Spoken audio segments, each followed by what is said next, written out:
कुछ देर तक बैठे रहने के बाद इसने देखा कि कमरे में यकदम एक शोर उठने लगा। यूं महसूस होने लगा जैसे कमरे में हजारों बदरूहें मिलकर चीख रही हों। कान पड़ी आवाज़ सुनाई नहीं दे रही थी। ये इन दिनों का किस्सा है जब मैंने पहली मर्तबा एक उस्ताद की हैसियत से 10 किलोमीटर दूर स्कूल का चार्ज संभाला। स्कूल की इमारत रिहायशी मकानात से ज़रा अलग थलग बनी हुई थी। कस्बा की आबादी तकरीबन 5000 नफूस पर मुश्तमिल थी। अक्सर बच्चे स्कूल आने की बजाय गलियों में आवारा फिरते नज़र आते। इनमें से बहुत सारे वालिदैन अपने बच्चों को स्कूल जाने से रोकते थे। इससे इनकी कम इल्मी का बखूबी अंदाज़ा होता था। ये सब बातें मुझे दीगर 2 असातिज़ा से बाहमी गुफ्तगू करने पर मालूम हुई। मैंने इनकी फरसूदा सोचों पर अफसोस किया, लेकिन मैं इन्हें मजबूर नहीं कर सकता था, इसलिए खामोश हो गया। शहर दूर होने की वजह से मुझे रहने के लिए एक मकान की अशद ज़रूरत थी। शादी का सिलसिला अभी मैंने नहीं पाला था, क्योंकि मैं अपने पाँव पर खड़ा होकर और कुछ बनकर ही शादी करना चाहता था, इसलिए मुझे कोई ख़ास फिक्र नहीं थी। माँ बाप अपनी ज़िंदगी बिताकर अपने खालिक हकीकी से जा मिले थे। दीगर बहन भाइयों की नेमत से महरूम था, इसलिए अपनी मेहनत और लगन से BA करके एक और जानने वाले की सिफारिश से प्राइमरी टीचर की सीट खाली देखकर यहाँ तैनाती करवा ली। मैंने अपने मसला के हल के लिए अपने असातिज़ा दोस्तों से जिक्र किया तो वो कहने लगे, असद साहब, आपको फ़िक्र करने की ज़रूरत नहीं है। हम आपको 2 कमरों का एक छोटा सा मकान ले देंगे और इसका किराया भी मुनासिब होगा और हर तरह से आरामदेह भी होगा।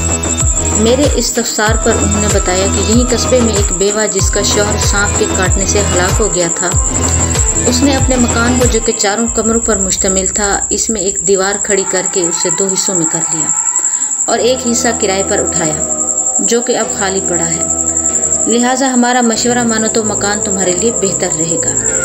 मैंने ज़्यादा पूछगछ मुनासिब न समझी और स्कूल की छुट्टी के बाद इस बेवा के मकान की तरफ चल दिए।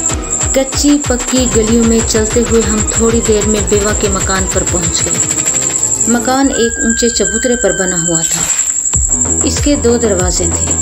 हम में से एक ने आगे बढ़कर दरवाजे की कुंडी बजाई तो कुछ देर के बाद अंदर से एक बुढ़िया निकली, जिसने सर पर मैली सी चादर ओढ़ रखी थी और कपड़ों से इसकी मफलूकुल हाली का अंदाज़ा हो रहा था। सलाम दुआ के बाद हमने इससे अपने आने का मकसद बयान किया और फिर ज़रूरी शराइत तय करने के बाद मैंने इसे किराए के पैसे निकालकर उसी वक्त दे दिए, ताकि वो इस रकम से अपनी ज़रूरी हाजत वगैरह पूरी कर सके। और फिर स्कूल से अपना बैग, जिसमें मेरे ज़रूरी कागजात वगैरह और दीगर कपड़े और सामान था, लाकर बुढ़िया के मकान में रख दिया। कस्बा के लोगों ने मेरे साथ इतना ताउन ज़रूर किया कि मुझे ज़रूरत की हर चीज़ मुहैया कर दी, जिसमें 2 अदद चारपाइयाँ भी शामिल थीं। मैंने इनका शुक्रिया अदा करते हुए इनसे चीज़ें ले लीं।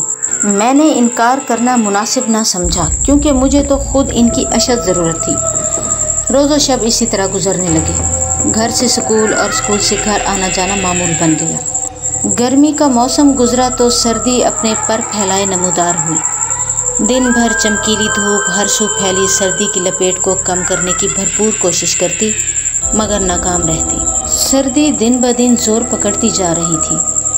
एक दिन कस्बा के दीगर 6-7 अफराद के साथ अपने घर के कमरे में बैठा मुख्तलिफ मौज़ूआत पर बातचीत कर रहा था कि बातों ही बातों में भूत प्रेत और चुड़ैलों का जिक्र चल निकला।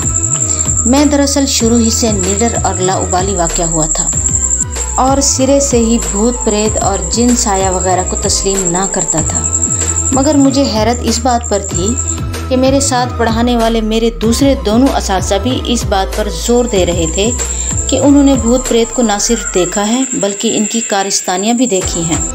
बातों बातों में उन्होंने बताया कि कस्बा के शुमाल जनूब की जानिब एक छोटा सा जंगल है, जिसमें कभी कभार कस्बा के लोग भेड़ बकरियां चराने चले जाते थे। मगर एक बार जब कस्बे का एक नौजवान राजू, जो कि अपनी बकरियों को हाँकता हुआ जंगल में जा रहा था, तो इसने देखा कि जंगल में एक जानिब पुराने खंडरात थे, जिन्हें देखकर लगता था कि शायद सदियों पहले वहाँ कोई होता था, मगर अब इन्हें देखकर वहशत तारी होती थी।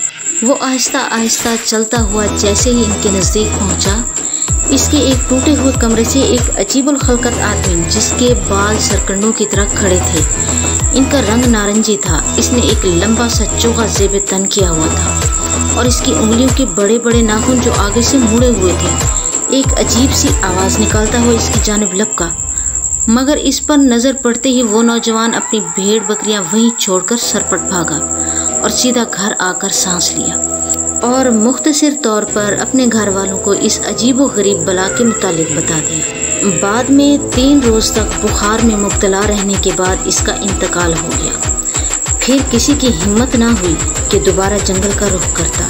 इसके बावजूद कि इस बला ने कभी कस्बे के किसी शख्स को यहाँ आकर नुकसान पहुँचाने की कोशिश नहीं की। कुछ अरसा तक कस्बा के नौजवान बारी बारी अपने घरों का पहरा देते रहे कि कहीं वो बला इन्हें नुकसान न पहुँचा दे, मगर 10 रोज़ तक मुसलसल जागते रहने और चौकीदारी के बावजूद इन्हें वो बला कस्बे में आती नज़र नहीं आई।